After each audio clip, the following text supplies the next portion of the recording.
به ونتوكل عليه ونعوذ بالله من شرور أنفسنا ومن سيئات أعمالنا من يهده الله فلا مضل له ومن يضلل فلا هادي له ونشهد أن لا إله إلا الله وحده لا شريك له ونشهد أن محمدا عبده ورسوله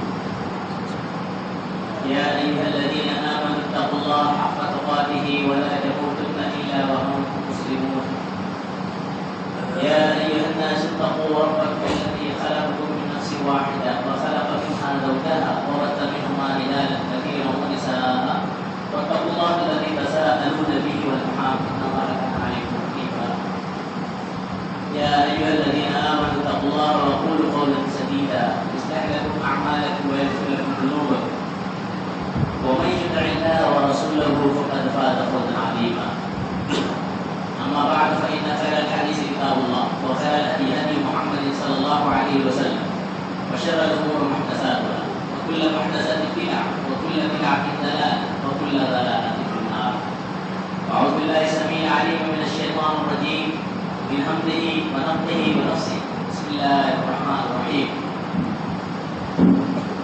واعتصموا بحبل الله جميعا ولا تفرقوا واذكروا نعمة الله عليكم إذ كنتم أعداء فألف بين قلوبكم فأصبحتم بنعمته إخوانا وكنتم على شفا حفرة من النار فأنقذكم منها كذلك يبين الله لكم آياته لعلكم تهتدون وقال تعالى بسم الله الرحمن الرحيم ولا تكونوا كالذين تفرقوا واختلفوا من بعد ما جاءهم البينات وأولئك لهم عذاب عظيم وقال تعالى بسم الله الرحمن الرحيم وأطيعوا الله وأطيعوا الرسول ولا تنازعوا فتفشلوا وتذهب ريحكم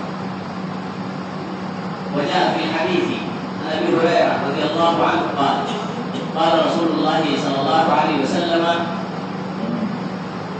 يا أيها الناس إن الله يحب لكم ثلاثا ويبغض لكم ثلاثا يحب لكم أن تعبدوه ولا تشركوا به شيئا وأن تعتصموا بحبل الله جميعا ولا تفرقوا وأن تناصحوا والله له أمركم ويبغض لكم ثلاثا قيل وقال وكثرة السؤال وإذاعة المال رواه مسلم وجاء في الحديث عن عبادة بن صامت رضي الله عنه قال قال رسول الله صلى الله عليه وسلم خرجت لأخبركم عن ليلة القدر فتلاحى فلان وفلان فرفع رواه البخاري أو كما قال عليه الصلاة والسلام. حاضرین جمعہ نوجوان دوستوں بزرگان دین خواتین ملت پرورشی میری ماؤں بہنوں دیگر معزز حاضرین جمعہ خطبہ مسنونہ کے بعد میں نے قرآن حکیم کی سورہ آل عمران کی 103 اور 105 نمبر کی آیتیں سورہ انفال کی آیت نمبر 42 پڑھی. پھر دو حدیثیں ایک امام مسلم نے اور امام بخاری رحمہ اللہ نے اپنی کتابوں میں صحیح سند سے نقل کی ہے آپ حضرات کی مشورہ کی ہے. انہی قرآن کی آیتوں اور حدیث کے تناظر میں آج انشاءاللہ اتحاد کی برکت یا اہمیت اور اختلاف پر نقصان اس عنوان سے کچھ باتیں رکھنے کی کوشش کروں گا. اللہ رب العالمین سے دعا ہے الہ العالمین مجھے شریعت اسلامیہ کی روشنی میں رہنے اور ہم تمام کو شریعت اسلامیہ پر حتی مقبول عمل پیدا ہونے کی توفیق عنایت فرمائے. آمین. اولا اللہ کی حمد و ثنا بڑائی بزرگی بالا تری بیان کرنا لازمی اور ضروری ہے کہ جس نے ہمیں بے شمار نعمتوں دولتوں سے نوازا ہے. ثانیت درود و سلام ہو تمامی انبیاء اور رسول علیہ السلام پر اور خصوصاً بے شمار و انگنت درود و سلام ہو ہمارے آخری نبی جناب احمد مصطفیٰ محمد مصطفیٰ علیہ السلام پر اور آپ کی آل اولاد. حاضرین جمعہ اس بات سے ہم بخوبی واقف ہوں گے اور اگر جسے علم نہ ہو تو اسے معلوم ہونا چاہیے کہ اس عالم فانی پر اسلام کی کرن پھیلنے سے قبل دنیا اور اہل دنیا کی حالت بڑی ہی نازک اور خراب کی سی تھی. اتنے حالات نازک تھے, دنیا اتنے اندھیرے میں تھی کہ ایک شہر گاؤں دوسرے شہر گاؤں والوں کو, ایک قبیلہ اور خاندان دوسرے قبیلہ اور خاندان کو لعنت اور ملامت کرتا تھا, جنگیں ہوا کرتی تھی. اللہ رب العالمین نے اس اندھیرے کو اجالے میں لانے, اس تاریکی کو نور اور روشنی دکھانے, لوگوں کے درمیان پائی جانے والی نفرت کو محبت میں تبدیل کرنے, معاشرے میں پائے جانے والے اختلاف کو ختم کر کے اتحاد پیدا کرنے کے لیے اللہ تبارک و تعالیٰ نے جناب محمد رسول اللہ صلی اللہ علیہ وسلم کو رحمت للعالمین بنا کر مبعوث فرمایا. اس بات سے ہم واقف ہیں, معلوم ہونا چاہیے کہ جناب محمد رسول اللہ صلی اللہ علیہ وسلم نے جب اپنی دعوت کا آغاز کیا تو آپ کو بڑی تکلیفوں, قربانیوں, پریشانیوں سے گزرنا پڑا. بہت تکلیف اٹھانی پڑی, بڑی قربانیاں دینی پڑی. چچا نے پتھر مارا, یہی نہیں آپ تاریخ کا مطالعہ کریں, جناب محمد رسول اللہ صلی اللہ علیہ وسلم کی 2 صاحبزادی ابو جہل کے گھر پر عتبہ اور عتیبہ کے ساتھ آئی ہوئی تھی. جس وقت جناب محمد رسول اللہ صلی اللہ علیہ وسلم نے قولوا لا الہ الا اللہ کی صدا لگائی تھی, ہم اور آپ اہل توحید کہتے ہم نے بہت قربانی دی, بہت تکلیف اٹھائی. ہم نے کیا قربانی دی جناب محمد رسول اللہ کی سیرت سے معلوم ہو جائے ہم نے کیا قربانی دی. تاریخ تو پڑھیے, دونوں بچیاں سسرال سے میکے میں آ کر بیٹھ گئی. جرم یہ تھا کہ اے میری بہوؤں, تمہارے حوالے تمام معبودوں کو چھوڑ کر ایک معبود کی دعوت دینے لگے, یہ مجھے برداشت نہیں ہے. اپنے بچوں کو کہا کہ اس کو طلاق دے دو دونوں کو. جناب محمد رسول اللہ پر کیا بیتی ہوگی؟ دونوں بچیاں گھر پر ہیں, توحید کیوں ہے. اس کے بعد اللہ کے نبی صلی اللہ علیہ وسلم کی کوشش ختم نہیں ہوئی. موقع آپ جو ہے دعوت تبلیغ کا فریضہ انجام دیتے رہے. پھر یہ گمان میں کہ غالباً اہل طائف میری بات مانے. اللہ کے نبی صلی اللہ علیہ وسلم طائف کی تاریخی ملانے وہاں پہنچ گئے, ان کو اندھیرے سے روشنی ملانے کے لیے وہاں گئے. لیکن تاریخ گواہ ہے کہ وہاں کے اواشوں نے آپ کو لہولہان کر دیا. وہاں سے لہولہان حالت میں جناب محمد رسول اللہ صلی اللہ علیہ وسلم تشریف لے گئے. پھر اس کے بعد عقبہ اولا, عقبہ ثانیہ, بعد میں ہجرت حبشہ, بعد میں ہجرت مدینہ. میں نے تاریخ کو سمیٹ کی. اللہ کے نبی صلی اللہ علیہ وسلم جب مدینہ المنورہ میں پہنچے جس کا نام یثرب تھا, تو سب سے پہلے جو آپ نے دعوت دی وہ امن امان کی دعوت دی. سب سے پہلے آپ نے مسلمانوں کے درمیان جس چیز کو اجاگر کیا وہ بھائی چارگی تھی. آپ نے اعلان کیا انما المؤمنون اخوہ, اے مسلمانوں, مسلمان کا بھائی ہوتا ہے, مومن کا بھائی ہوتا ہے. آپس میں شکست نہ کرو, آپس میں نہ لڑو. اللہ قرآن میں کہتا ہے سورہ انفال میں وَأَطِیعُوا اللَّهَ وَأَطِیعُوا الرَّسُولَ, اے لوگو اللہ کی اطاعت کرو اور رسول اللہ صلی اللہ علیہ وسلم کی اطاعت کرو. وَلَا تَنَازَعُوا, اللہ کہہ رہا ہے آپس میں لڑو نہیں, آپس میں جھگڑو نہیں, آپس میں اختلاف نہیں کرو. فَتَفْشَلُوا, تمہاری ہوا پھڑ جائے گی, تم آپس میں جو ٹوٹ جاؤ گے. اللہ کہتا ہے وَتَضْحَكُ رِيحُكُمْ, تمہاری حیثیت ختم ہو جائے گی. آپ قرآن کا مطالعہ کریں. میں 2 آیتیں سورہ آل عمران سے پڑھی ہیں, پہلے اس کی ترجمانی مختصر سی کر دوں. پہلی آیت کریمہ اوس و خزرج کے ضمن میں نازل ہوئی ہے. یہ یاد رہے, یہ اگر اوس و خزرج کے لیے نازل ہوئی جو مخصوص ان تک نہیں ہے, یہ آنے والی تمام امت تک جو آج ہم ہیں اور جو آنے والے سب کے لیے رائے ہدایت ہے. اللہ کیا کہتا ہے؟ اللہ کہتا ہے وَاعْتَصِمُوا بِحَبْلِ اللَّهِ جَمِيعًا وَلَا تَفَرَّقُوا, اے لوگو اللہ کی رسی کو مضبوطی سے تھامے رہو. وَلَا تَفَرَّقُوا, اختلاف مت کرو. اور اس کے بعد وَاذْكُرُوا نِعْمَتَ اللَّهِ عَلَيْكُمْ, اے لوگو اللہ کی نعمت کو یاد کرتے رہو. اِذْ كُنتُمْ أَعْدَاءً, جب تم لوگ دشمن تھے. کون دشمن؟ اوس و خزرج کی دشمنی دیکھیے، 40 سال تک کے جنگیں ہوتی تھی، جنگیں بعض نام ہے، لڑتے تھے، مارنے کرنے تیار رہتے تھے، پورا قبیلہ کی قبیلہ صاف ہو رہا تھا۔ اللہ اشارہ دے رہا ہے اس کو تم آدان، تم جھگڑالو قوم تھے، ایک دوسرے کے دشمن تھے، وَأَلَّفَ بَيْنَكُمْ بَيْنَ قُلُوبِكُمْ، اللہ نے ایمان کی بدولت تمہارے دلوں کو جوڑ دیا ہے۔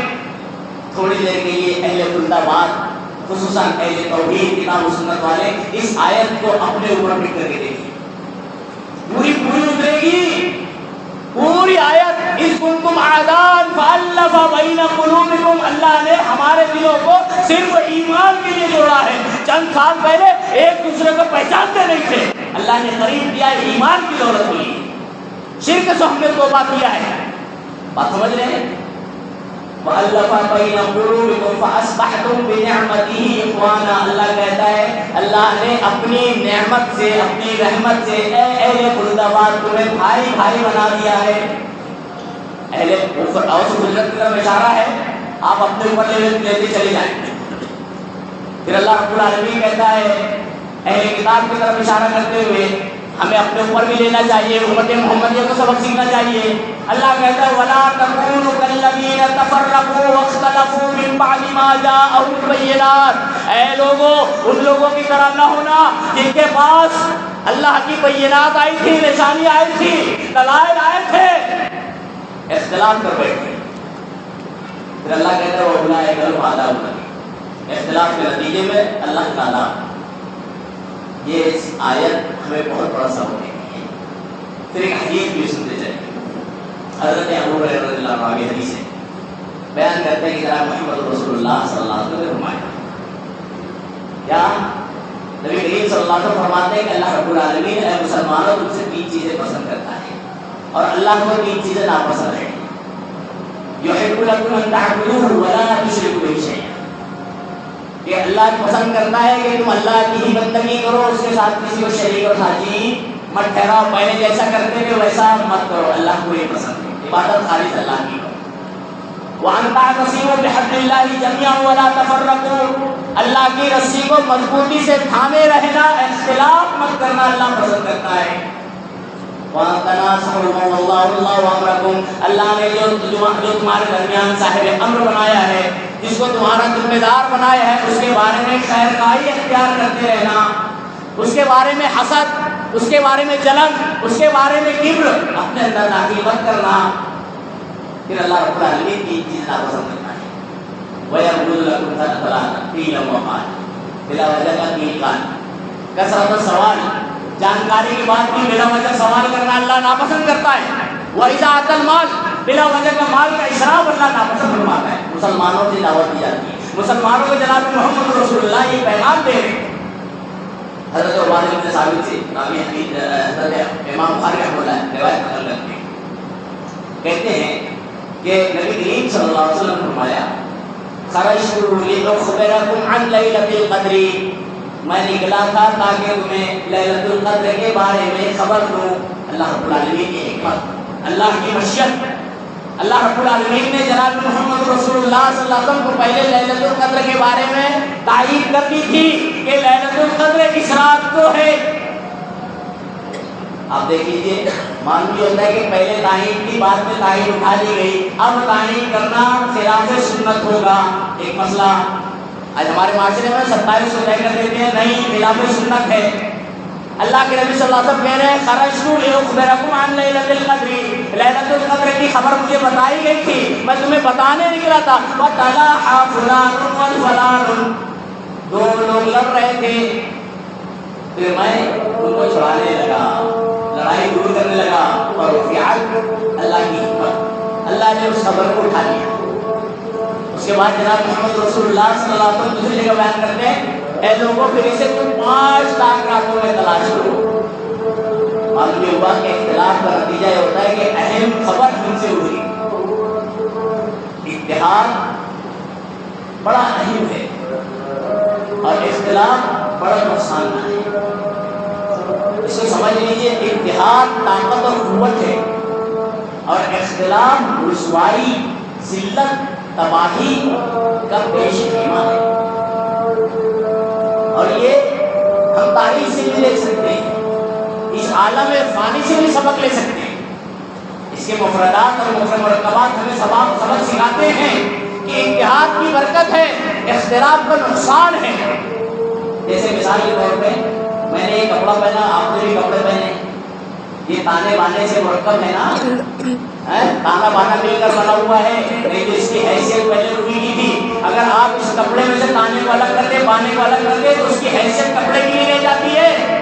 یہ اللہ ہمیں سبق دیتا ہے دنیا کا یہ مفردات اور مرکبات. جھاڑ ہم دیکھتے ہیں خوبصورت ہے, پتیوں والا ہے, پھل والا ہے, کیسے بنا ہے, تنے پہ کھڑا ہے. اگر آپ تنے کو کاٹ دیں تو اس کا پھل باقی نہیں رہے گا, اس کا درخت میں خوبصورتی ختم ہو جائے گی, وہ سوکھ جائے گا. معلوم یہ ہوتا ہے کہ مرکب جمع فائدے مند ہے. اگر آدمی کئی ہو کر آپس میں مختلف ہو تو فائدہ ہے.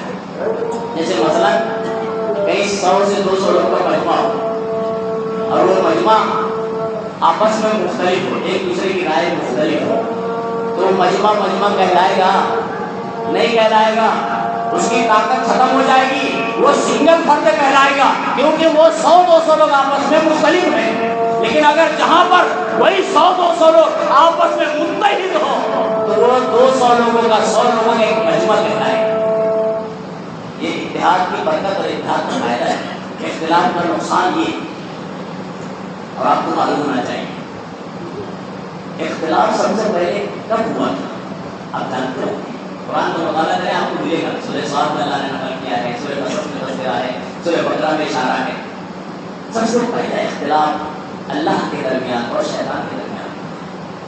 جانتے ہیں نا, اللہ رب العالمین نے سورہ صاد میں آیت نمبر 72-74 میں اللہ رب العالمین نے پورا نقشہ کھینچا ہے. اللہ کہتا ہے کہ میں نے فرشتوں سے کہا کہ انی خالق بشرا, میں مٹی سے ایک انسان بنا رہا ہوں اور میں تمہیں حکم دیتا ہوں کہ جب یہ بن جائے گا تو تم لوگ اس کا سجدہ کرو. فرشتہ اپنے عبادت اور اپنے عابد و ثابت ہونے کے ناطے شیطان بھی فرشتوں کے ساتھ رہتا ہے. اب ظاہر بات ہے سب ساتھ میں ہے تو حکم سب کو ملا ہے, اللہ نے سب کو حکم دیا. قرآن کا اللہ نقشہ کھینچتا ہے فَسَجَدَ الْمَلَائِكَةُ كُلُّهُمْ إِلَّا إِبْلِيسَ, تمام فرشتے سرو سجود ہو گئے, جھک گئے, اللہ کا حکم مان لیے. نہیں مانا تو کون؟ ابلیس, شیطان نے نہیں مانا. شیطان نے اللہ سے پہلے اختلاف کیا تھا. کیا اختلاف کیا تھا؟ اللہ سے, اللہ نے دوسری جگہ نقل کیا ہے, اللہ سے کہتا ہے, اللہ جب اس سے پوچھتا ہے شیطان ما منعک ان تسجد لما خلقت بیدی, اے شیطان جس کو میں نے بنایا اپنے ہاتھ سے, حکم دیا سجدے کا, کیا بات ہے تم نے سجدہ نہیں کیا, کون سی چیز تجھے مانے ہو گئی سجدہ کرنے کے لیے؟ تو شیطان نے جو جواب دیا تھا وہ کیبر تھا, وہ اس کی اپنی رائے تھی. کیا جواب دیا تھا؟ قرآن اللہ نقل کرتا ہے خلقتہ من طین وخلقتنی من نار, پروردگار تو نے اس کو تین مٹی سے پیدا کیا ہے اور تو نے مجھے آگ سے پیدا کیا ہے. میں اونچا ہوں, آگ اوپر جاتی ہے پروردگار, اور یہ مٹی ہے نیچے جاتی ہے. جو نیچے والی چیز ہے اونچی والی چیز کو سجدہ نہیں کرتی. علت بیان کی کبر کی. اللہ رب العالمین نے اس کو رائے دیا, اللہ نے اس کو وہاں سے بھگایا. ایک بہت بڑا سبق شیطان بھی دیتا ہے. کیا کہتا ہے کہ بہت اہم سبق ہے امت محمدیہ کے لیے, خاص طور سے اہل توحید کے لیے. پروردگار سے کہتا ہے ربی وانذرنی الی یوم یبعثون, پروردگار تو نے مجھے اب وہی تنی رسوا کر دیا, ذلیل کر دیا, پھٹکار دیا, نکال دیا, مجھے قبول ہے, منظور ہے, تیرا میں بندہ ہی ہوں, نکل جا رہا ہوں. لیکن ربی وانذرنی الی یوم یبعثون, پروردگار قیامت تک کے مجھے مہلت دے. آج تو ہیلے وسیلے کے لیے پریشان رہتے ہیں, وسیلہ بنا کا. جائیے اگر وسیلہ بندہ شریعت کے حساب سے لگائے تو اللہ لوگوں کے گنہگار کی نہیں شیطان کی بھی سن لیتا ہے. قرآن کا مطالعہ کریں, شیطان نے کیا وسیلہ لگایا تھا؟ اللہ کے اسم اعظم کا, رب کا وسیلہ لگایا تھا. ربی فانذرنی, اے پروردگار مجھے مہلت دے دے. اللہ رب العالمین نے کیا کہا؟ انکا من المنذرین, کیا تجھے مہلت دی؟ تجھے میرے نام کا حوالہ دے دیا, میری صفت انہوں نے لگائی. اللہ کے اسم اعظم سے مانگا گیا ہر معاملہ اللہ کو یہ میں نہیں کہتا ہوں، جناب محمد رسول اللہ صلی اللہ علیہ وسلم کہتے ہیں۔ ایک مرتبہ ایک بندہ دعا کر رہا تھا اور دعا میں کہہ رہا تھا لا الہ الا انت سبحانک انی کنت من الظالمین۔ اللہ کے نبی صلی اللہ علیہ وسلم نے جملہ سنا، کہا کہ تم نے یونس، اللہ کے بندے یونس کے کلمے سے دعا مانگی ہے، اللہ شرماتا ہے تجھے تو اس دعا کو رد کرتے ہوئے۔ ایک بندہ دعا کر رہا تھا اللہم انت اللہ الاحد الصمد الذی لم یلد ولم یولد ولم یکن لہ کفوا احد۔ اللہ کے نبی صلی اللہ علیہ وسلم نے کہا اے بندے تو نے اللہ کے اس اسم اعظم سے دعا مانگی کہ اللہ تیری بات کو رد کرنے جو ہے کرتا ہے۔ اللہ کے اسم اعظم سے مانگا جائے اللہ فوراً قبول کر لیتا ہے۔ بات سمجھ رہے ہیں؟ ادھر ادھر نہیں بھاگنا چاہیے، شیطان سکھا رہے ہیں۔ بہرحال جب شیطان کو مہلت اللہ نے دی تو شیطان نے کیا جملہ کہا تھا معلوم؟ میں تیرے بندوں کو سب کو بہکاؤں گا الا عبادک منہم المخلصین۔ قرآن کا مطالعہ کریں، اللہ نے کلیئر کر دیا ہے، مستثنا کیا ہے کہ شیطان تیرے ہر حد پہ سب دنیا والوں پر چلے گے، مخلصین پر نہیں چلے گا۔ بات سمجھ رہے ہیں؟ جن کے اندر اخلاص ہوگا اس کے اوپر شیطان کا حربہ نہیں چل سکتا، اور جس پہ شیطان کا حربہ چل رہا ہے، جو مسجد اور مدرسے میں شیطانیت اختیار کر رہا ہے، سمجھ لینا چاہیے کتنا بھی ڈھنڈورا اپنے آپ کا پیٹ لے وہ مخلص نہیں ہے، وہ مخلص نہیں ہے، کیونکہ اللہ نے کہا ہے شیطان کا حربہ اس پہ چلے گا جو مخلص وہ نہیں ہوگا، اور جو مخلص ہوگا شیطان کا حربہ اس پہ نہیں چلے گا۔ تلبیس ابلیس میں ایک واقعہ بڑا اہم نقل کیا گیا ہے، اشارہ ہوتا بہت شاندار ہے اور سبق آموز ہے۔ شیطان کا حربہ کس پہ چلتا ہے؟ آج ہمارے یہاں ہم کھڑے رہتے ہیں، کہتے ہیں میں اللہ کو واسطے کر رہا ہوں، اللہ کا گھر اہتمام کرو، اللہ کا گھر اہتمام کرتے کرتے جو اللہ کے گھر کی بے حرمتی خود کر رہے ہیں۔ آپ سمجھ رہے ہیں؟ لوگوں کو سمجھاتے سمجھاتے خود گمراہ ہو رہا ہے۔ بہت محتاط ہونا چاہیے کہ ایسا تو نہیں اخلاص کے نام پہ گمراہی میں پڑ گیا ہے۔ دیکھیے یہ تلبیس ابلیس واقعہ کتنا شاندار ہے۔ ایک بندہ تھا، گھر سے نکلا، دیکھا کہ لوگ جو ہے شجر درخت کی پوجا کرنے کی عبادت کرتے، اس کو غصہ آ گیا۔ غصہ اس لیے کہ لوگ اللہ کو چھوڑ گئے، شجر جاتا ہے کلاڑی لے جاتا ہے، بیچ پہ شیطان آ جاتا ہے۔ صحیح سمجھ سے واقعہ نقل کیا گیا، شیطان آگے پوچھتا ہے کیا بھائی کہاں جا رہے ہو؟ کیونکہ شیطان کے حربے ایک نہیں مختلف ہوتے ہیں، پہلے اس طرح سے پھر اس طرح سے پھر اس طرح کئی حربے اختیار کرتا ہے، کوشش چھوڑتا نہیں ہے۔ اہل توحید اگر کوئی آدمی تھوڑا دوسرے بات کر لیا پہچان تو سنتا ہی نہیں۔ شیطان ہمیں سبق سکھا رہا ہے کہ ایک بار میں چھوڑنے کے نہ غصہ دوسرا ہی صحیح، تھوڑا دوسرا انداز اور میٹھا انداز اور اچھا انداز۔ کیا شیطان سکھا رہا ہے سبق؟ شیطان کئی حربے اختیار کرتا ہے، اور اس نے ایک حربہ اختیار کیا، کہاں جا رہے ہو؟ بولے یہاں دیکھو نا، بولے تم تو جو ہے صحیح ہو، تم تو نہیں مان رہے ہو نا، چھوڑو نا، تم کیوں اپنی بھائی کو پڑے ہو؟ نہیں میں نہیں مان رہا، الگ بات ہے، لیکن یہ بھی مسلمان ہے، یہ بھی کیوں نہیں کرنا چاہیے؟ بولے پھر جا آٹھ دور طرف کر رہے ماس میں تو واسی۔ شیطان نے دوسرا حربہ اختیار کیا، کہا بھائی اگر ایک کام کرو، اگر آپ یہ نہ کرو اور آپ کو روزانہ جو ہے 2 ریال کرنسی جو 200 کی ہوگی، اگر روزانہ 2 ملے تو بولے کیا گارنٹی ہے؟ بولے آپ تکیے کے نیچے دیکھنا 100 کا روپئے تو ملے گی۔ بولے ٹھیک ہے، تو لاڑے گیا واپس چلا گیا، صبح اٹھا تو 2 دی، کوئی 4 دی، اس کے بعد بند ہو گئی۔ پھر اس نے کلاڑی اٹھایا، پھر گیا، پھر شیطان ملا اور شیطان اس کے اوپر قابو پا گیا۔ کیوں قابو پا گیا؟ کہ پہلے جب وہ نکلا تھا تو مخلص تھا، اب نکلا ہے تو بات سمجھ رہے ہیں؟ اب نکلا ہے تو کرنسی نہیں مل رہی ہے۔ جب پہلے مخلص تھا تو شیطان بے قابو ہو گیا، اب جب مخلص نہیں ہے تو شیطان اس کے اوپر قابو پا گیا۔ الا عبادک منہم المخلصین، شیطان نے کہہ دیا تھا اللہ تیرے مخلص بندے میرے گمراہی میں نہیں پڑیں گے، میرے حربے میری جال میں نہیں پھنس پائیں گے۔ اللہ نے کہا اور اللہ رب العالمین کا احسان ہے، آپ اخلاص میں رہیے، مخلص بنیے، شیطان کا حربہ آپ پہ نہیں۔ ایک روایت دیکھیے، اللہ کے نبی صلی اللہ علیہ وسلم کی بڑی شاندار ہوتی ہے۔ نبی صلی اللہ علیہ وسلم نے ایک مرتبہ کہا تھا تب حجۃ الوداع کے موقع پر اتنا اہم سبق دیا امت محمد کہ ہمارے لیے اہل توحید کی کیا سبق دیا نبی صلی اللہ علیہ وسلم؟ الا ان الشیطان قد ایس ان الشیطان قد ایأس ان یعبد فی بلدکم ھذا. کیا کہتے ہیں جناب محمد رسول اللہ صلی اللہ علیہ وسلم ہمارے آپ کے نبی. اور آپ کو معلوم ہونا چاہیے جب جناب محمد رسول اللہ صلی اللہ علیہ وسلم کا نام آئے تو کم از کم صلی اللہ علیہ وسلم پڑھ جاتا ہے. نہ کرنے والے کو نہ بھیجنے والے کو اللہ کے نبی صلی اللہ علیہ وسلم نے کنجوس اور وکیل بنایا ہے. نہ بھیجنے والے کو درود نہ پڑھنے والے کو اللہ نے لعنتی بتا دیا ہے اللہ کے نبی صلی اللہ علیہ وسلم. اس لیے صلی اللہ علیہ وسلم. بہرحال میں کہہ یہ رہا کہ اللہ کے نبی صلی اللہ علیہ وسلم نے میرے ذہن سے واقعہ نکل گیا. کہا کہ شیطان ان الشیطان حضرت اللہ کے موقع پر کہا ان الشیطان سن لو شیطان جو ہے قد ایأس ان یعبد فی بلدکم ھذا مایوس ہو گیا ہے کہ اس شہر میں بیت اللہ میں مکہ میں مدینہ میں اس کی بندگی کی جائے. اور الحمدللہ دیکھ لیجئے اس شہر کا مطالعہ کر لیجئے پوری دنیا میں سب نکڑ میں موجود ہے. آپ عرب کا معائنہ کیجئے کئی ایسے شہر ہیں اور پورا عرب آپ دیکھ لیجئے ایک بھی نکڑ پہ کوئی اللہ کے علاوہ نظر نہیں آئے گا. لوگ کہتے ہیں نا ہمارا دنیا چل رہی ہے ان سے ان کی دنیا ہم سے اچھی چل رہی ہے اور ان کے پاس کوئی نہیں سوائے اللہ. بات سمجھ رہے ہیں؟ ان کے پاس خزانے ہیں ہمارے پاس کچھ نہیں ہے اور ہم سب ادھر ادھر پھر رہے ہیں اور وہ کہیں نہیں پھر رہے سوائے اللہ.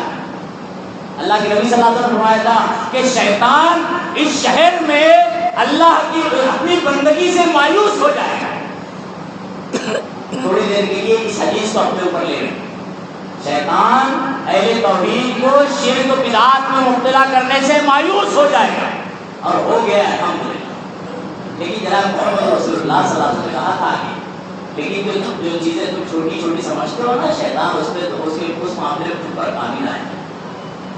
اور دیکھ لیجیے یہ اختلاف کا معاملہ ہے شیطان اہل توحید پر قابل آئے آپس میں لڑا ڈالا ہے آپس میں ایک دوسرے کو دشمن بنا دیا ہے. گرچہ مرکزی سطح سے سب ایک ہیں اہل توحید منہجی سطح سے سب ایک ہیں لیکن جب رائے کی بات آتی ہے تو سب کی الگ الگ رائے ایک کی دوسرے کے خلاف دوسرے کی تیسرے کے خلاف. یہ کیا ہے معلوم یہ رائے کو قربان نہ کرنے کا نتیجہ ہے.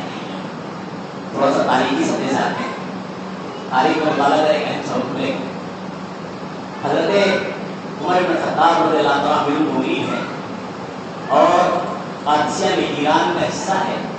وہاں پہ فتوحات پر فتوحات ہوتے تحریری محاذ چالو ہوئی جاری اور اس کے سپہ سالار حضرت خالد ابن ولید رضی اللہ عنہ. حضرت عمر فاروق رضی اللہ عنہ جب امیر ہوتے ہیں امیر المؤمنین خلیفہ بنتے ہیں پورے حالات کا جائزہ لینے کے بعد ان کو بہتر سمجھ میں آتا ہے کہ خالد ابن ولید رضی اللہ عنہ کو ہٹا کے عبید اللہ بن جراح کو لگا دیا ہے. چنانچہ جو ہے ایک خط کے ذریعے سے بھیجتے ہیں حضرت عبید اللہ بن جراح عین جنگ کے موقع پر جبکہ فتوحات ہو رہی ہیں. حضرت عبید اللہ بن جراح آتے ہیں خط لے کر امیر المؤمنین پر. حضرت خالد بن ولید ہاتھ میں تھماتے ہوئے کہتے ہیں کہ امیر المؤمنین نے یہ حکم دیا ہے. حضرت خالد بن ولید فوراً کہتے ہیں ٹھیک ہے یہ سرداری تمہیں حاصل ہو میں ایک ادھر سپاہی کروں. دیکھیے اتنا بڑا نقطہ ہے اتنا بڑا سبق امت کے لیے مسلمانوں یہ ہمارے آپ کی. حضرت خالد بن ولید کا جو واقعہ ہے حضرت عمر فاروق رضی اللہ عنہ کیوں ہے معلوم ہے. حضرت خالد بن ولید کے جو پیچھے سپاہی تھے ان لوگوں کا یہ گمان ہو گیا تھا کہ جو جنگیں فتح ہو رہی ہیں جو کامیابیاں مل رہی ہیں یہ خالد بن ولید کے سبب. اللہ رب العالمین نے حضرت عمر فاروق کو بڑا دور بنایا تھا رضی اللہ عنہ.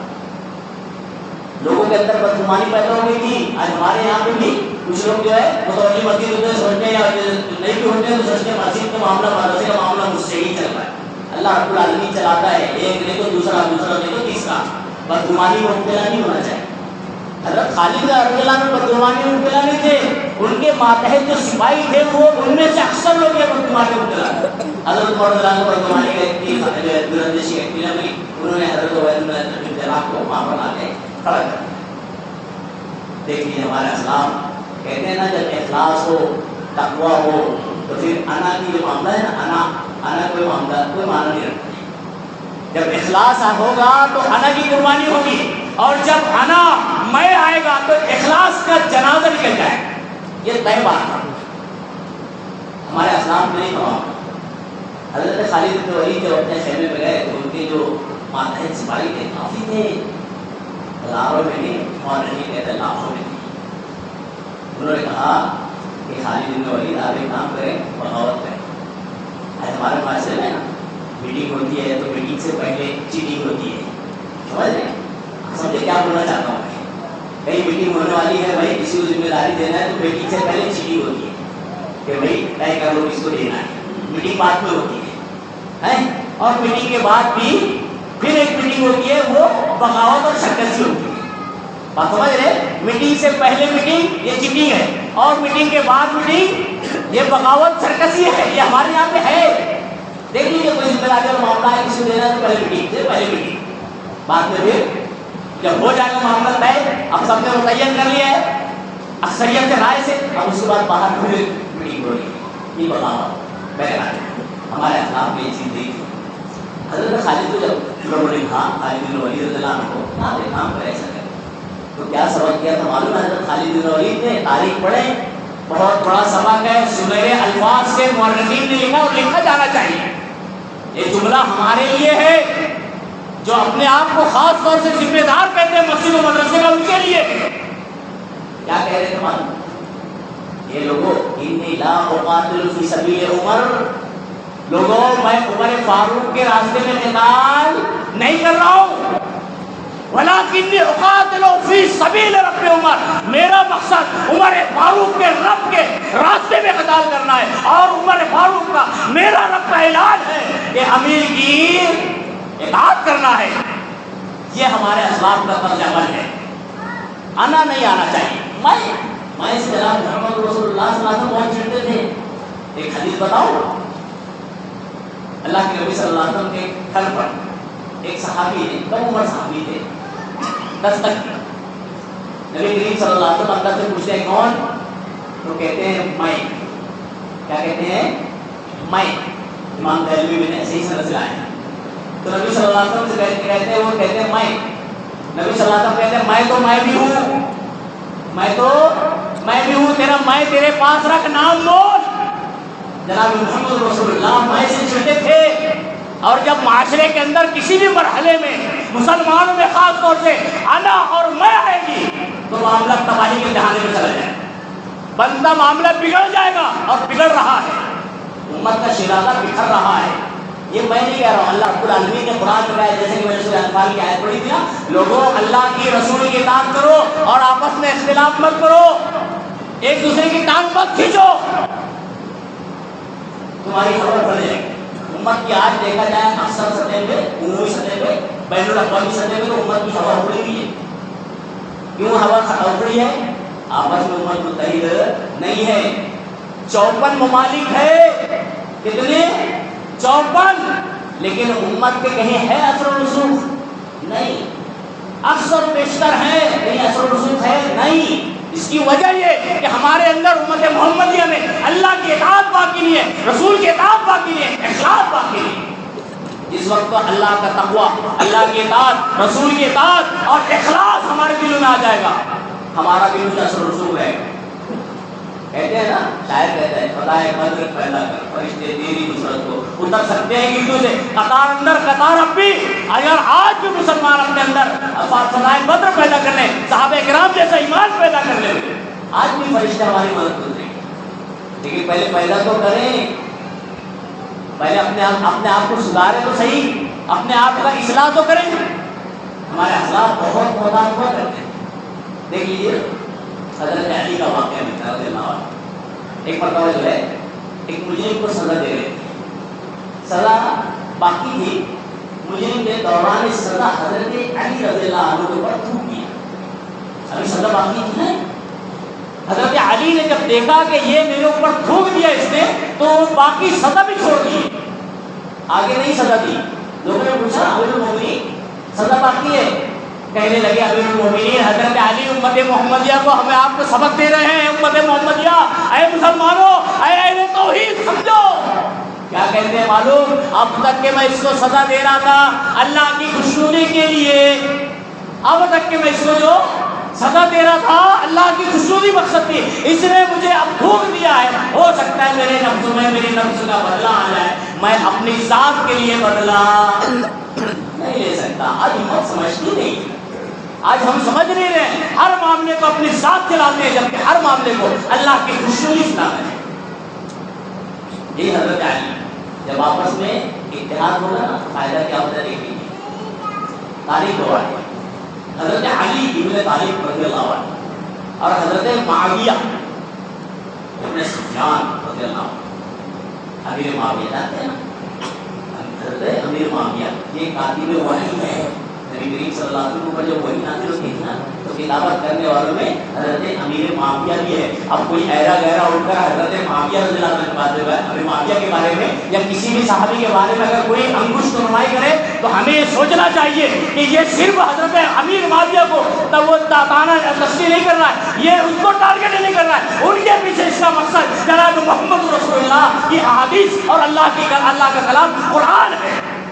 بات سمجھ میں فوراً نہیں ہونا، اتنا بڑا اللہ مولانا، کیونکہ کسی بھی ادنا صحابی کو برا کہنا ایمان سے خالی ہونا ہے، کسی بھی ادنا صحابی کے بارے میں اپنے دل میں شبہات و شبہات پیدا کرنا اپنے ایمان سے ہاتھ دھو لینا ہے۔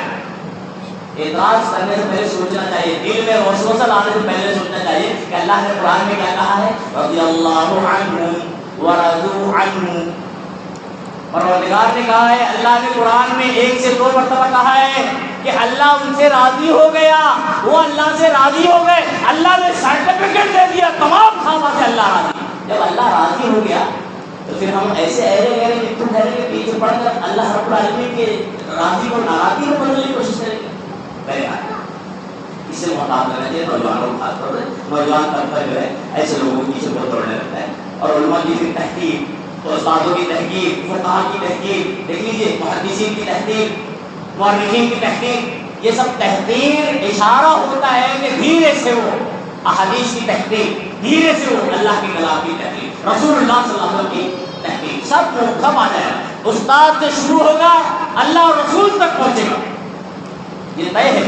بہرحال اب یہ دونوں صحابی جلیل القدر صحابی تھے، حضرت علی رضی اللہ عنہ کے داماد۔ ایک موقع پر جب یہ امیر بنے حضرت علی رضی اللہ عنہ، اور حضرت امیر معاویہ جو ایک صفر سالار اور ایک جگہ کے گورنر تھے ملک شام کے، اب کسی وجہ سے دونوں میں انبن ہو گئی، انبن اتنی ہو گئی کہ تاریخ بتاتی ہے کہ دونوں جماعتیں مسلمانوں کا 2 گروہ آپس میں لڑنے کے لیے تیار ہو گئے، جنگیں ہونے والی تھی۔ یہ کنڈیشن اختلاف کا نقصان ہے نا، مسلمان پوری ایک جماعت اگر آپس میں 2 حصہ ہو جائیں، جیسے کہ آج اہل توحید ہو گیا ہے تو نقصان ہے، بندہ بگڑ جاتا ہے، محنتیں جو چلتی ہے رک جاتی ہے، اس کا ذمہ دار جہاں پرانا ذمہ دار ہے وہاں نیا بھی ذمہ دار ہے۔ صرف یہ نہ کہیں کہ پرانا ہی ذمہ دار ہے، نیا بھی ذمہ دار ہے، دونوں ذمہ دار ہے، اور اس کا گناہ دونوں پر لاگو ہوگا۔ میری بات لکھ لے رہے، وہ یہ نہ کہ میں پارسا ہوں اور وہ گنہگار ہے، وہ کہے کہ میں پارسا ہوں وہ گنہگار ہے، نہیں، دونوں گنہگار، دونوں کو مل بیٹھ کے فیصلہ کرنا چاہیے، حل نکالنا چاہیے، ایک جوڑ ہونا ضروری ہے، ورنہ دونوں گنہگار۔ بہرحال تفصیل ہے تاریخ میں، حضرت علی اور ان دونوں کے درمیان نوبت بہت خطرناک آ گئی تھی، چنانچہ جو ہے ایک اسی نوبت کا فائدہ اٹھا جس وقت جو ہے رومی حصے جو تھے، جنہوں نے رومیوں نے جو قبضہ کر کے رکھے تھے فلسطین شام وغیرہ کے حصے، اس پر جو ہے قبضے مسلمانوں کے ہو گئے تھے، واپس آ گئے تھے۔ رومی جو بادشاہ تھا اس کا نام قسطنطین تھا، یہ تاریخ کا بہت اہم باب ہے۔ یہ اپنے قلعے میں کنارے بیٹھا ہوا تھا اور اب یہ سوچ لیا تھا کہ اب ہمارا سفایا ہے طے۔ اسی درمیان اس کو معلوم ہوتا ہے کہ امیر المومنین اور حضرت معاویہ میں ٹھنڈی، لیکن تاریخ کا اتنا اہم باب ہے، جب معلوم ہوتا ہے تو پھر وہ فوجی ٹکڑیاں جمع کرتا ہے اور فوج کو تیار کرتا ہے اور بولتا ہے تیار ہو جاؤ، ہمیں جو اپنا پھر سے لینا ہے۔ اس کی خبر حضرت امیر معاویہ رضی اللہ عنہ کو معلوم کہ بادشاہ روم ایسا تیاری کر رہا ہے، ایک خط لکھتے ہیں، تاریخ کا مطالعہ کریں، بڑا اہم سبق ہے، خط میں لکھتے ہیں، ایک روایت میں احمد کا ورڈ ہے، ایک روایت میں کلب کتے کا ورڈ ہے، کیا کہتے ہیں؟ اے رومی احمق، تو یہ مت سمجھ کہ ہم دو بھائیوں کے اختلاف سے فائدہ اٹھائے گا. اگر تیری مخالفت میں، تیری عداوت میں تجھ سے سرکوبی کے لیے علی کا کانپنا پڑے گا تو اس علی کا عدلا غلام میں ہوں گا، عدلا سپاہی میں ہوں گا. یہ تھے ہمارے اسلام. جب بات اختلاف سے کوئی فائدہ اٹھانے کی سوچنے لگے تو فوراً اپنے اختلاف کو، کیونکہ اختلاف ذاتی نہیں تھا، اختلاف رائے تھا. آج ہمارے معاشرے میں نا لوگوں نے امت کو اگر بتا دیا ہے اختلاف امتی رحمت، میری امت میں اختلاف رحمت ہے.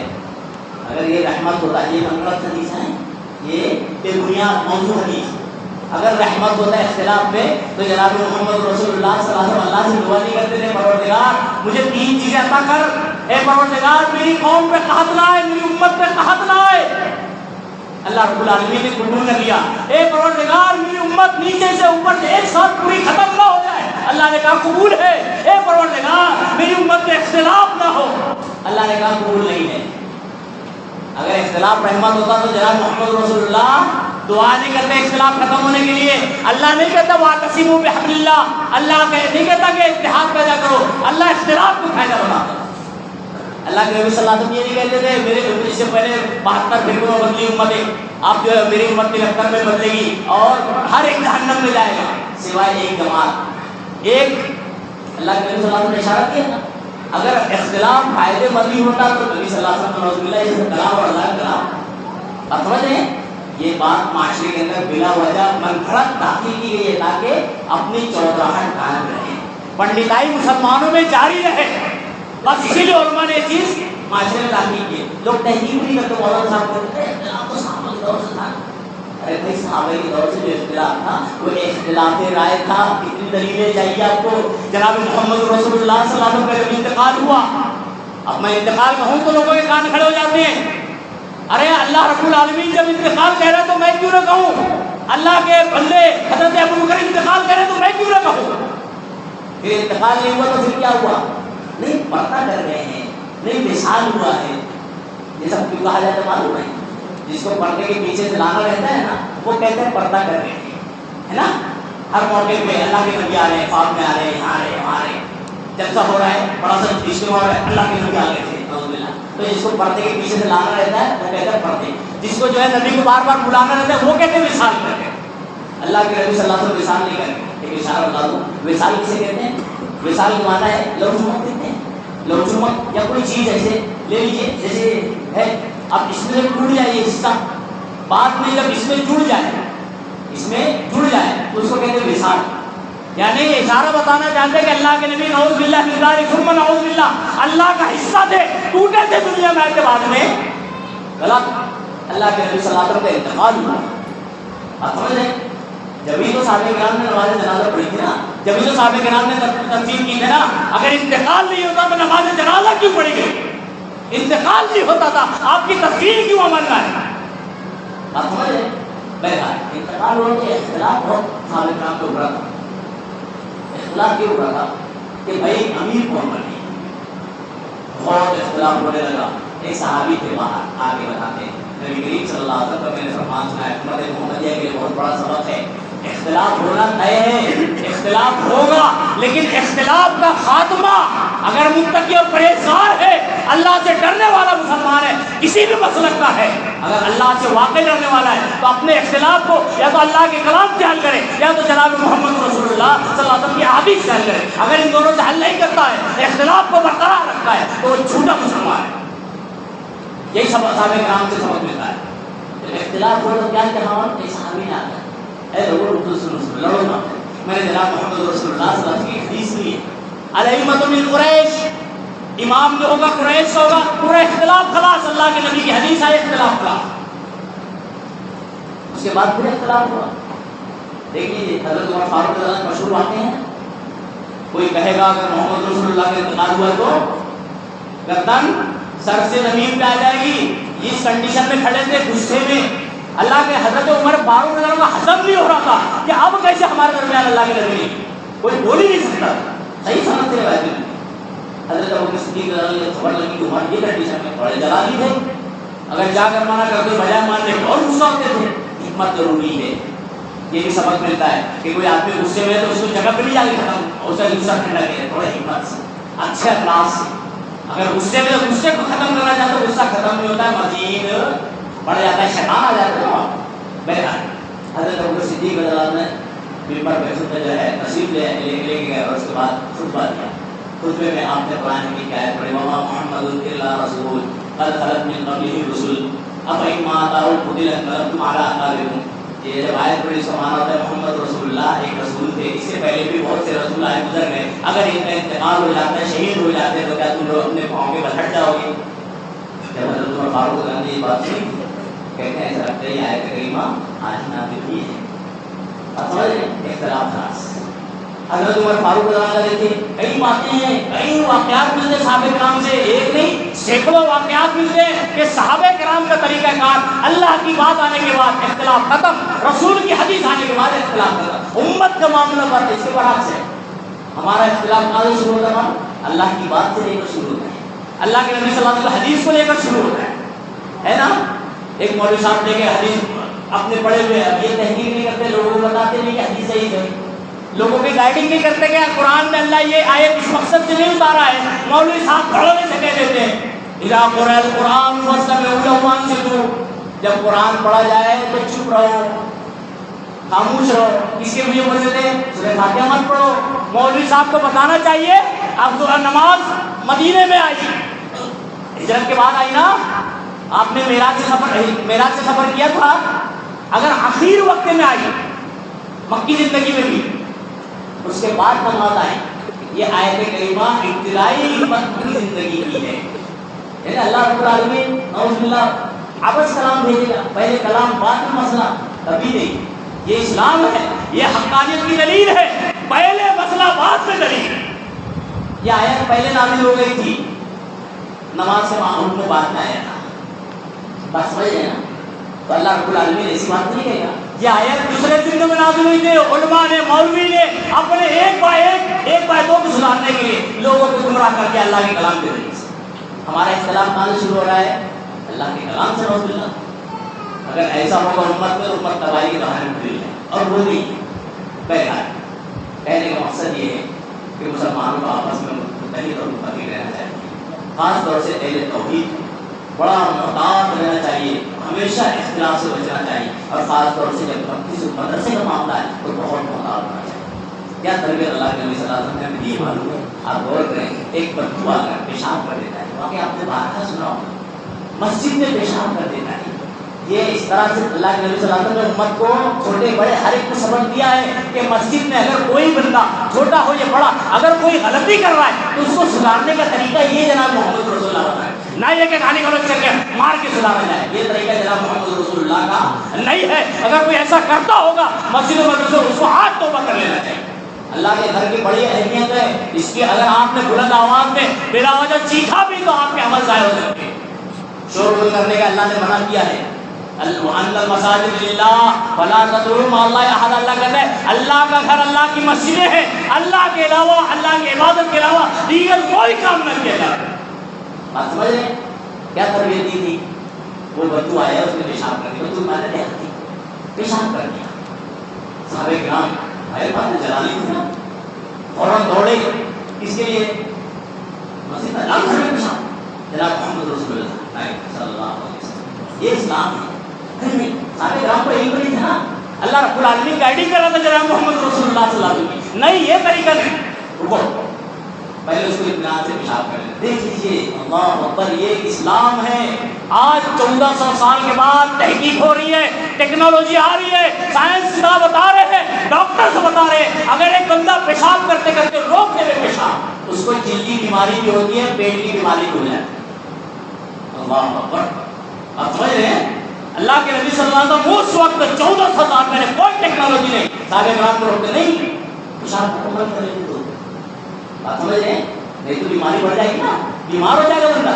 ایک بات صحابہ کرام ٹوٹ گئے، یہ صحابہ کرام تھے، مسلمانوں کو سبق لینا چاہیے. جب اللہ کے نبی صلی اللہ علیہ وسلم نے کہہ دیا رک جاؤ رک جاؤ، پھر مولوی صاحب کتنا بھی جانے کے لیے کہیں نہیں جاؤ، کتنے بھی امام صاحب اٹھنے کے لیے مت اٹھو، اللہ کے نبی صلی اللہ علیہ وسلم نے رکنا بیٹھنے کا ہے، ختم. یہی ایمان ہے. اگر یہ نہیں ہے تو پھر مومن نہیں ہے، جھوٹے مکار ہے، یہ یقین ماننا۔ صحابہ کرام گئے، وہ اس دیہاتی نے کوئی پیشاب کر نبی صلی اللہ علیہ وسلم نے دو بات کہی، صحابہ کرام سے آگے لاؤ، دو لے کر پانی کا ڈول لا کے ڈال دیا، اور اس دیہاتی نے سمجھایا کہ اللہ کا گھر ہے، کہ اللہ کا گھر ہے، اس میں جو ہے یہ سب نہیں کیا جاتا ہے، اللہ کی عبادت بندگی کی جاتی ہے، یہ اصلاح کا طریقہ ہے۔ آپ سمجھ رہے ہیں، اگر کوئی بچہ یا بڑا غلطی کر رہا ہے مسجد میں تو اسے مار کر گالی دے کے سدھارنا، یہ سدھارنا نہیں ہے، یہ بگاڑنا ہے۔ پھر اس کو سدھارنا کیسا ہے؟ اس کا اچھا بات اچھا اخلاق سے انداز سے بتائیں کہ بھائی دیکھو یہ صحیح نہیں ہے، اپنا اسلام یہ نہیں ہے، اللہ کا گھر ہے، سمجھائیں۔ خود ہی نہیں سمجھے رہیں گے تو اس کو کہاں سمجھائیں؟ خود ہی جہالت میں مبتلا تو اس کو کہاں سے علم ملے؟ پہلے خود سیکھیں، پڑھیں، سمجھیں، اس کے بعد تھوڑا سا سرداری نبھائیں۔ بغیر علم اور جو ہے جانکاری کے سرداری نبھانا اپنی بھی ہلاکت ہے، قوم کی بھی ہلاکت ہے، اس لیے اس سے بچتے رہیں۔ اللہ رب العالمین سے دعا کرتے ہیں، الہ العالمین ہمیں اللہ رب العالمین کے فرامین کو اختیار کرنے والا بنا، اللہ کے نبی جناب محمد رسول اللہ صلی اللہ علیہ وسلم کی سنت کو اختیار کرنے والا بنا۔ اگر ہمارے درمیان امت میں اختلاف ہو گیا، خاص طور سے اہل توحید کے درمیان ہمارے دلوں میں حسد کینہ کپڑ آ گیا، اللہ رب العالمین ہمارے دلوں سے اہل توحید کے لیے، مسلمانوں کے لیے اور دیگر امت کے لیے اللہ رب العالمین کینہ کپڑ کو دور فرمائے، آمین۔ اللہ رب العالمین ہمیں متحد اور متفق رکھے، ہمارے تنازعات کو اللہ رب العالمین اپنی رحمت سے دور فرمائے، ہم میں ایک دوسرے کے اہمیت کو سمجھنے والا بنا۔ اللہ رب العالمین توحید کی اہمیت کو جہاں تو نے ہمیں سمجھایا ہے، الہ العالمین اس کے حق کو ادا کرنے کی توفیق عطا فرمائے۔ رسالت کو اللہ نے جہاں سمجھایا ہے، اللہ تیرے رسول کے رسالت کا تھوڑا بہت حق ادا کرنے کی توفیق عطا فرمائے۔ اللہ رب العالمین مسلمان پریشان حال، اللہ ان کی پریشانی کو دور فرمائے۔ اللہ رب العالمین کچھ ایسے ہیں جو بلا جرم اور غلطی کے جو ہے صحبت جھیل رہے ہیں، جیل کی قید و بند میں ہے، اللہ رب العالمین اپنی رحمت سے ان کی رہائی کا اسباب ہونے فرمائے۔ اللہ رب العالمین کچھ ایسے ہیں جو بیمار ہیں، الہ العالمین انہیں شفائے کاملہ عاجلہ نصیب عطا فرمائے۔ اللہ رب العالمین ہمیں بھی جو پریشان حال ہو، اللہ رب العالمین اس کی پریشانی کو اپنی رحمت سے دور فرمائے۔ اللہ ہمیں کوئی ایسا ہو جو روزی کے لیے پریشان ہو، الہ العالمین اس کے لیے بہتر سے بہتر روزی کا راستہ نکال دے، جائز روزی کا بندوبست فرما دے۔ اللہ رب العالمین ہمیں کوئی ایسا ہو جو گزر گیا ہو، اللہ رب العالمین اس کی کروڑ مغفرت عطا فرما دے۔ اللہ رب العالمین جب تک ہم اس دنیا میں رکھے حقیقی دین اور ایمان پر قائم اور دائم رکھے، الہ العالمین میرا آپ کا ہر مومن اور مومنہ کا خاتمہ بھی حقیقی دین اور ایمان پر فرما دے۔ آمین۔ ولهذا واستغفر الله لي ولكم ولسائر المسلمين انه تعالى جواد غير غفور رحيم فاستغفروه